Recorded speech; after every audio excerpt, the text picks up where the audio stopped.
Restoring the Republic with a great Bitcoin flippening. All right, my name's Gavin Mehl. In this video, I'm going to tie together some of the most fascinating and important subjects, and that is the law, all right, with freedom, law, which is our freedom and our republic, with this new coming financial system, peer-to-peer electronic cash, digital cash. Some may call it Bitcoin. How it's all going to flip. Now, let's take it back and start with a story, because you may have heard of this little book at one point. The Republic was all founded on it, and the great Thomas Jefferson on the cover. Now, this book here, this little book has power. If you begin to learn the foundations of it, the principles of it, the three branches of government in it, and then the amendments, begins to have a lot of power. So after the parchment was penned in 1776 and Jefferson and the brave founders came together on the 4th of July, so we're coming up on the 250 years this year, coming up, Jefferson actually was gone. So he left in 1787 by the time the Constitution was being worked on. And the Articles of Confederation had already come out, and Madison was now of age. He was, in his early 30s. He looked like a child. He looked like literally a boy. He was very timid, very frail, but he was a genius. He was a prodigy, a Virginia statesman, a Federalist. And so he's the one that really kind of put these three branches of government, put this idea forward to the Continental Congress there about establishing this. He didn't really call it Constitution yet at first, but what happened was that so he looked up and worshiped Jefferson. Jefferson was his hero, his idol. I mean, Jefferson was kind of commissioned him of this in a way. And then here he is now gone. Jefferson's not there. So he wants to take all these notes, handwritten notes during all these meetings over like the summer of 1787 to go report back to Jefferson of what's going on. He never actually published the notes. And the funny thing is, Jefferson's the man. He's the freaking tall boss, hero of everybody, every American's favorite. I mean, the man. I don't think he ever even read he ever even read Madison's notes. I don't think he did. He was too good for that. But Madison didn't even publish them. And so these notes were the backstory about the entire Constitution was set up, and it led on to the Federalist Papers. Now, so one of the massive connections here that I want to share with you about this Bitcoin connection is inside Federalist Papers number 10. It's amazing because shortly thereafter, after like Madison is having this back and forth, and Madison's a true Federalist. He believes in the federal government. So when he first came forward with the idea of this new republic, the states objected. They're like, no way in heck. Rhode Island didn't even participate at all. They wanted nothing to do with it. And the other states were incredibly hostile. You figure that it was only just a few years earlier that they signed their names onto the parchment there, the Declaration of Independence, to say, we're done, King George. See ya. We want nothing to do with you. No more, we're done. And they basically signed their names to death wishes, because of that. So they're very fearful to thinking that, well, this could be another spy, a plan to take our rights back again and get rid of our independence. And so they convinced Madison to pen the Bill of Rights. So he settled with them and said, he's going to, over that summer, put together this Bill of Rights, the first 10 amendments. And of course, the First Amendment being the most important of all amendments, right to speak, have religion, right to work, right to exist, right to just be, to live in your body, be a free man. That's the First Amendment. Now, the First Amendment has absolutely no meaning or relevance without the Second. So we obviously have to have the Second Amendment there, and it's a shell word over the Second Amendment. Third Amendment really hasn't been utilized too much yet where the military court, no soldier shall come inside of people's homes without consent of the owner. But the Fourth Amendment is the one they're always violating, and the one that actually pays out the most in court, and that's the right to your be secure in your person's place and things, and the requirement to have a warrant before entering. Fourth Amendment.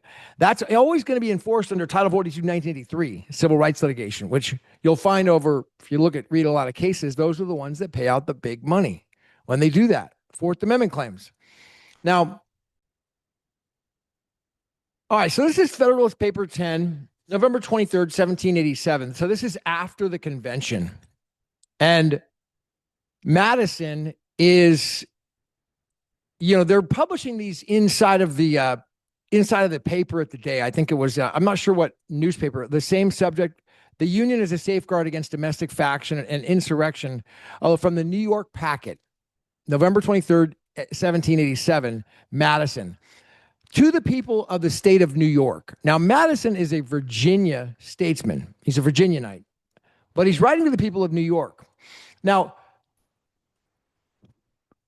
his language is old world. It's 250 years old. So it's a little bit legalese and hard to read or understand if you haven't read this for the first time. So I'm going to just skip down to a point that's very key about right now to the people in Bitcoin and what's Madison thinking about this. Check this out. Second paragraph from the bottom. It says, it will be denied that the representation of the Union will be most likely to possess these requisite endowments. Does it consist in the greater security afforded by a greater variety of parties against the event of any one party being able to outnumber or impress the rest? In the influence of faction of leaders with fame, kindle their flame with particular states, but will be unable to spread a general conflagration through other states. A rage for paper money, for the abolition of debts, for an equal division of property, or for any other improper or wicked project will be less apt to pervade the whole body of the Union than a particular member of it. In the same proportion as such malady. Now, malady I had to look up. That is, malady is here. It means it's a disease or illness or a great or illness, or more generally, any serious problem or disorder affecting a person, society, or society. So he's referencing it in a disease or an illness, a sickness, as a malady is more likely to taint a particular county or district than an entire state. So he's saying the rage for paper money is reprehensible. It's evil. It's wicked. Rage for paper money. Think about that. Do what? What? Dude, did you just say that? Wrap your head around that for a second. Madison I'm in like the warrior monk mode right now. I'm killing it. The white hat, getting ready for the new year. I got the 47 hat, but also the Black Sabbath shirt on. I don't even listen to Black Sabbath. It's just a badass shirt. But check this out. The rage for paper money. He's ripping it apart, like saying it's such an evil thing. And here we are in this paper money system. What does Bitcoin do? It establishes peer-to-peer cash, the first digital commodity again. Peer-to-peer cash, not BTC, where I'm talking about some third party again. That's just the next paper money. That's just the next fiat. I don't care what you call it. If it's got a middleman in it, it's another paper money. You're relying on a third party. You're not going peer-to-peer. See, silver and gold were peer-to-peer. That's why it was considered a digital commodity. It was just traded between the parties. You didn't need to have somebody else tell you you could or couldn't use it. Now, let me change gears as well, because there's some massive things that are coming up here right now. We got July 4th coming up. It's going to be the 250 years of the Declaration of Independence. And there's a lot of people. Today, General Flynn came out and made an announcement that's saying that President Trump must act now, a call to action to make our elections secure for the midterms. He must make accountability happen now. Now, I mean, we want this. Everybody wants this stuff. We want to have honest elections. If you don't want fair and honest elections, I don't care what party you are. It don't even matter to me. But you got to have a fair election. Right now, we've got nothing but fraud, waste, and abuse. And the whole Nick Shirley thing was amazing. Like, think of it. That was a viral video, 100 million plus views by Nick Shirley on YouTube, or it was on X. I saw it, 42 minutes. And it talked about these Somali pirate inbreeding fraud people who commit fraud just by doing a fake daycare and getting money, millions of dollars. What they do is they go and apply for a daycare loan, not even a loan, it's just free money from the government as a gift. And then they say they got kids there. There's none. Anyways, it's in the hundreds of millions of dollars. It's all getting exposed right now. And this has to do with our rigged elections. Because the elections are rigged, these politicians that are supporting that fraud, they keep getting in office. People don't want that. Americans don't want that. We don't want Somalis people here. Dude, I'm sorry. I'm not racist. We just want Americans, dude. If you're an American, I love you. We have some of the most, I will tell you one thing. I will say one thing is some of the most pure and true Americans, actually possibly more indigenous than even me and all of us, are the blacks. I'm not calling them African because they ain't no African. I'm talking about indigenous black people here. They have been improperly called African Americans. That's not proper. Nah, dude. Those people are from here. They are from here, not Africa. Just saying. They're more indigenous than us white men, a black guy is. So they are some of the most pure, patriotic, God-fearing, amazing, freaking love, dude, brothers, man. I can't tell you how much respect I have for them. It's just amazing, dude. Amazing. The intellect, the strength, the courage, the loyalty. Oh, dude, the power that they have as a people when they unite, and the God-fearing ability that they have to center around Jesus. I just really admire the culture. So, yeah, that being said, we've got till July 4th, though, 2026, to 1, fix these elections. 2, have accountability. Arrest politicians. People have to be in jail. We have to get all these people out who are going to be running in Congress. If it doesn't happen by July 4th, then you can forget about the hopium. All the stuff that I've studied in the Patel Patriot, Devolution Series, 17, the whole movement about all that, that's all great. And I actually do believe in the operation that it's happening right now. And I have hopium. Maybe I'm coping. I don't care, because we know our deadline's here. Because if it's not fixed by the midterms, then it's 1776 all over again. It just is. I'm sorry. That's just the only way forward. If it is fixed by the, and that's credit to Joshua Reed, DEFCON 0, who really came up with that idea. Now, if it isn't fixed, if it is fixed by the midterms, which I believe it will be, we're going to see true accountability. We're going to see peace on earth. We're going to see a righteous world again. We're going to see fair and honest elections coming forward. And that means peace and prosperity for the entire world. The Middle East, Ukraine, Russia, China, friends in Japan, India, all around the world, everywhere, not just here, because a safe and secure America is a safe and secure world. Because when it's safe and secure here, dude, peace on earth is able to come in and reign again. And that's really what this new age is all about, this enlightening age, the second coming. I mean, it's all about this peace on earth. It's all being laid out. You could see it all unfolding. And to those who are skeptical, first of all, dude, it's good to be skeptical and really do all your own research. That's how I sure am. But I'm telling you right now, we've got a deadline. It has to happen by the midterms. All right. Obviously, that's November, but it's got to happen by July 4th. Because after that, people aren't getting arrested and put and punished for what happened in an election, and the machines aren't gotten rid of, and we have honest elections again, then it's over.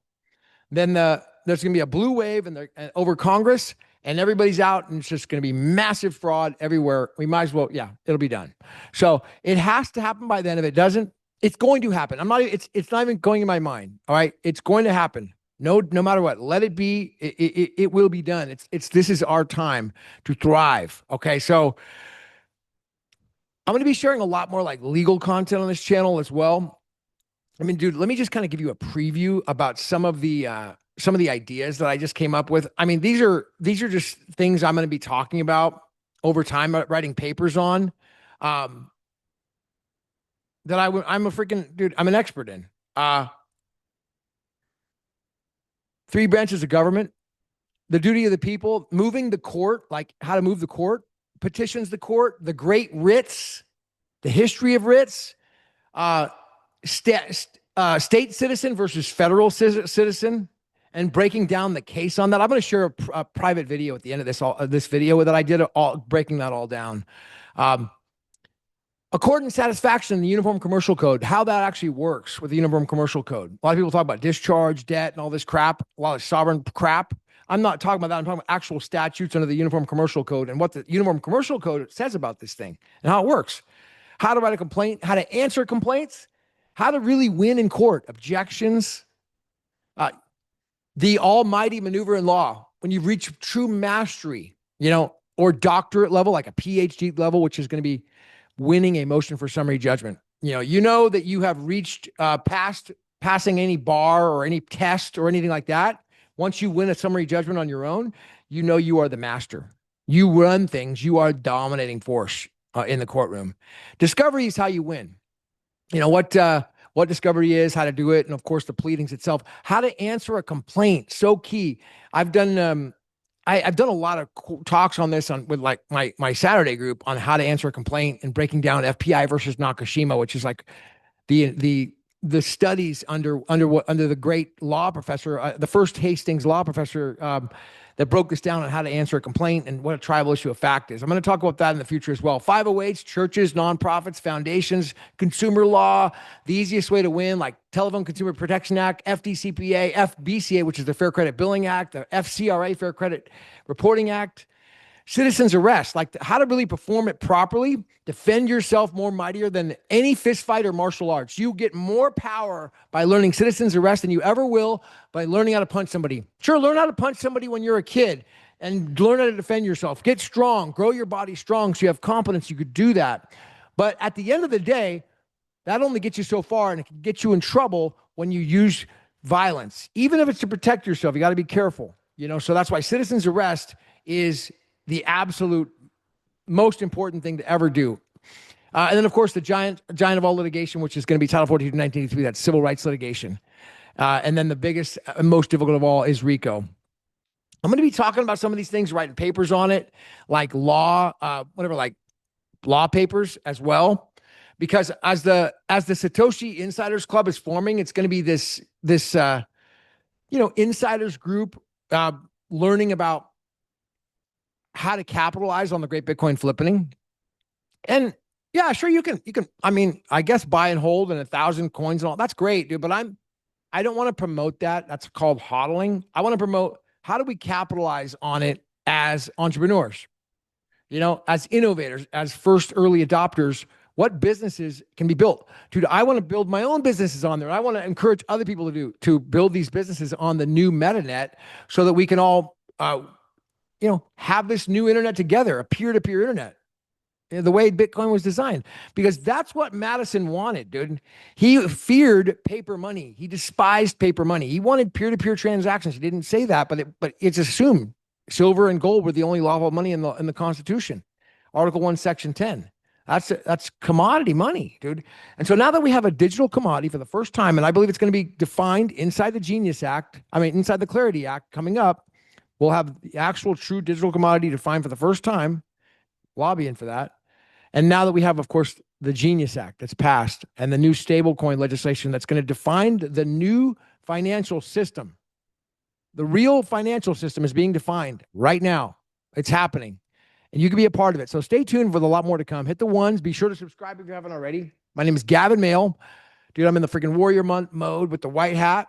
All right. And I'm just going to be download massive information in a very structured manner coming out in 2026. A lot more shows to come. And I'll have like more request lines as well for memes, all these things to come on the great Bitcoin flipping, the new world and the new financial system to come. Hit the ones. My name's Gavin. I will see you at the top, and happy New Year.